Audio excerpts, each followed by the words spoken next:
জুলাই হত্যাকাণ্ডের ২ মামলায় নারায়ণগঞ্জের সাবেক মেয়র সেলিনা হায়াৎ আইভীকে জামিন দিয়েছেন হাইকোর্ট। সকালে বিচারপতি কে এম জাহিদ সরোয়ার ও বিচারপতি শেখ আবু তাহেরের হাইকোর্ট বেঞ্চ তাকে জামিন দেন।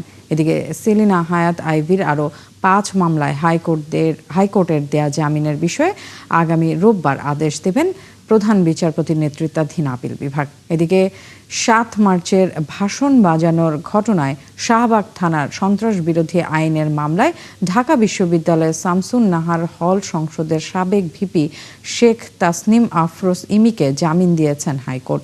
গত ৭ মার্চ শাহবাগে বঙ্গবন্ধু শেখ মুজিবুর রহমানের ৭ই মার্চের ভাষণ বাজায় ইমি সহ কয়েকজন। এ ঘটনাকে কেন্দ্র করে কয়েকজনকে মারধর করা হয় এবং ইমিকে পুলিশের হাতে তুলে দেয় ডাকসুর কয়েকজন নেতা সহ বিক্ষুব্ধরা।